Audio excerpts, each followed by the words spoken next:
अस्सलाम वालेकुम, कैसे हो आप सब। आज भी बहुत सारी चीज़ें आपके साथ शेयर कर रही हूँ। सबसे पहले तो मैंने ये अपनी रोटियों की रुमाल धोनी थी। जैसे कि आप देख रहे हो, ये सबके घरों में मौजूद होती है और हम रोटियों के लिए इसको यूज़ करते, रोटियां लपेटते गरम गरम, ताकि हमारी रोटियां गरम भी रहे और महफूज भी रहे। लेकिन इसके साथ क्या होता है कि अक्सर ये हमारी रुमाल ना, इसके जो वाइट से किनारे होते हैं ना, चार चपेर, उसी किनारों से हमारे रुमाल ख़राब हो जाते हैं, उसमें धागे से भी निकल रहे होते हैं। और एक ये कि रोटियों कबाब जब उस पर पड़ता है ना, तो वो येलो येलो से हो जाते हैं। और फिर उसकी वजह से ना हमारी रुमाल जो है वो बहुत ख़राब से लुक देते हैं, सही नहीं लगते। बहुत जल्दी भी ख़राब हो जाते क्योंकि उसमें से धागे भी निकल रहे होते, उसके कलर भी ख़राब हो जाता है, तो हमारी पूरी रुमाल की जो लुक है ना वो ख़राब लगती है। अच्छा, तो आज इसके लिए एक टिप्स आपके साथ शेयर कर रही हूँ, जो मैं यूज़ करती हूँ अपने रुमालों के लिए। सबसे पहले तो इसको धो रही थी, तो पानी मैंने पतीले में डाला और उसको मैंने चूल्हे पे रख दिया। कुछ थोड़ा 2-4 चम्मच मैंने सर्फ डाल दिया उसमें, और उसको ना 2-3 मिनट बॉईल कर लूँगी। तो ये बहुत आसान सा तरीका ही हमारे रुमालों में से ना ऑयल वगैरह निकलने के लिए, और बहुत जल्दी साफ़ भी हो जाते हैं।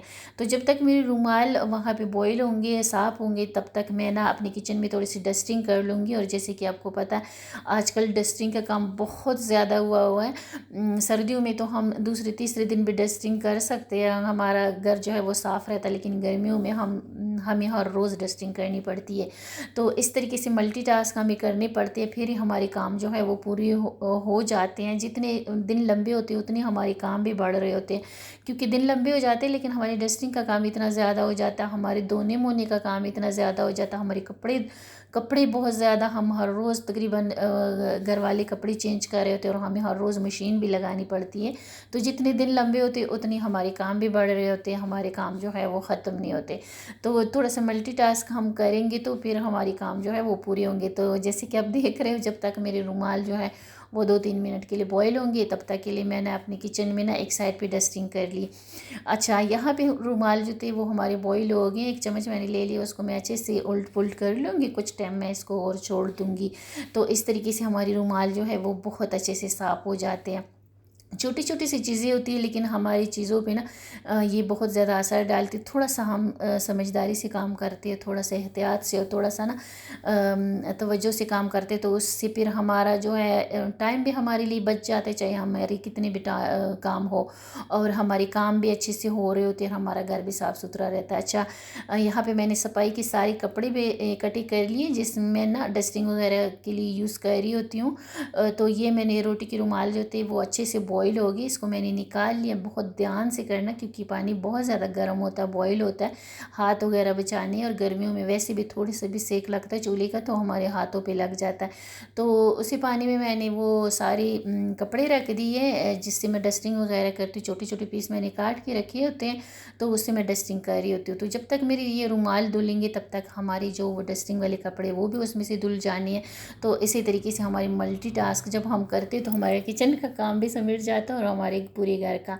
तो इस तरीके से हमारी रुमाल जो है, हमें इतनी ज़्यादा मेहनत नहीं करनी पड़ती गर्म पानी से और सर्फ से। बस थोड़ा सा मैं पानी से हंगाल लूँगी, हल्का सा मैं अपने हाथों से इसको वो मल लूँगी, और फिर इसके बाद ना मैं इसको बिछा दूँगी।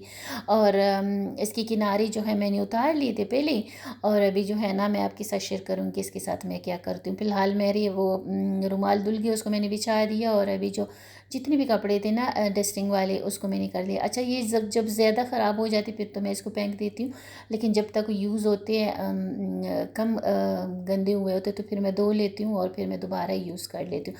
इससे बहुत सही सा रहता है, हमारे हमारे लिए आसानी होती है, काम आसान होता है। अच्छा, जो भी गर्म पानी था ना जिसमें मैंने रुमाल और ये कपड़े वगैरह धो लिए थे, उसमें मैंने लास्ट में रखा था, उसमें मैंने सिंक में डाल दिया, और अभी ठंडा पानी उसमें नहीं गिराऊंगी। तो ये भी एक फ़ायदा हुआ कि गर्म पानी हमारा पाइप भी खुला रहेगा, और जितने भी कीड़े मकोड़े होंगे उसमें सर्फ भी है और गर्म भी है, तो वो भी मर जाएंगे। फिलहाल मैं उसमें ठंडा पानी नहीं गिराऊंगी, सबसे लास्ट में मैं इसलिए रखा था। अच्छा, अब ये जो हमारी रुमाल है ना, ये खुश्क हो गया, अब इसकी बारी थी। तो इसको ना मैं मशीन के पास ले जाऊंगी और 4 चपेर इसमें ना सिलाई लगा लूँगी।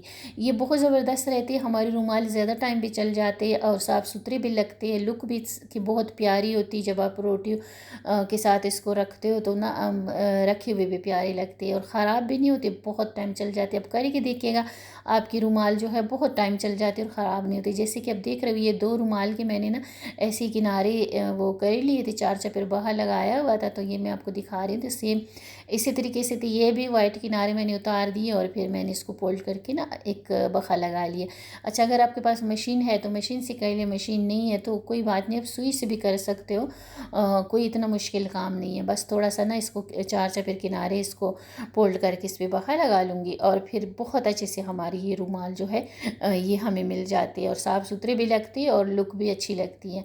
तो यहाँ पे मैं ले आई अपनी मशीन के पास और जैसे कि आप देख रहे हो मैं करके दिखा रही हूँ ताकि आपको समझ आए। तो 4 चपेर ऐसे ना मैं बखा लगा लूँगी। वाइट किनारे मैंने सारे उतार लिए थे और अभी इस पे ना 4 चपेर मैं बखा लगाऊंगी। अब करके देखिएगा, आपका जो रोटी का रुमाल अगर महीना निकालता है तो इस तरह अगर आप यूज़ करोगी तो आपके 6 महीने भी निकाल लेंगे, ख़राब नहीं होगी।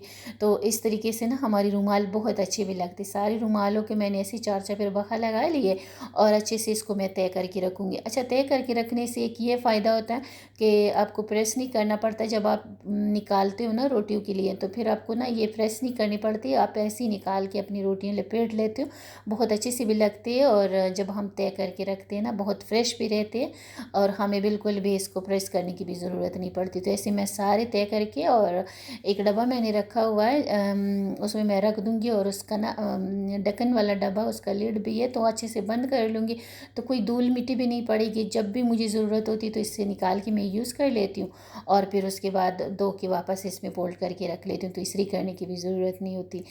इसके बाद जो बारी आती है ना, ये हमारी सीढ़ियाँ होती हैं, जो सबसे मुश्किल काम है ये मेरे लिए, सीढ़ियाँ और वाशरूम धोना मुझे बहुत ज़्यादा मुश्किल लगता है। अच्छा, ये तो मेरी सीढ़ियाँ 3 सीढ़ियाँ 3 मंजिल की, लेकिन मैंने तो ये थोड़ी सी आपको दिखाई है साफ़ करते हुए, क्योंकि वीडियो बहुत लंबी हो जाती। तो इस तरीके से मैं कपड़ा गीला कर करके ना पहले मैंने ग्रिल साफ़ की और फिर मैंने अपनी सीढ़ियों को साफ़ किया। अच्छा, ये भी हमें रोज़ डस्टिंग करनी पड़ती है इन दिनों में, ख़ास तौर पर सर्दियों में इतना इसकी सफाई नहीं होती, लेकिन गर्मियों में हमें रोज़ डस्टिंग करनी पड़ती है।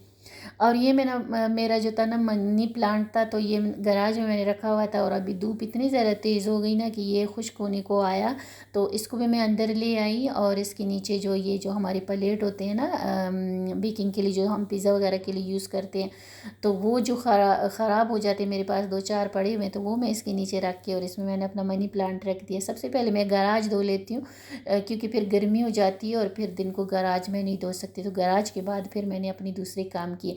तो इस तरीके से अगर हम अपने कामों को थोड़ा सा ना, जो सबसे मुश्किल काम होता है ना, सबसे पहले अगर हम वो कर ले तो हमारी टेंशन भी ख़त्म हो जाती है और हमें ना फिर दिल भी करता है। अब जैसे कि मुझे ना सबसे मुश्किल काम मेरी सीढ़ियाँ लगती हैं, तो गराज धोने के बाद मैंने सबसे पहले अपनी सीढ़ियाँ साफ़ कर ली और उसके बाद मैं किचन में चली गई। तो ये थी मेरी आज की वीडियो। कल फिर मिलूँगी किसी नई वीडियो के साथ, तब तक के लिए अल्लाह हाफिज़।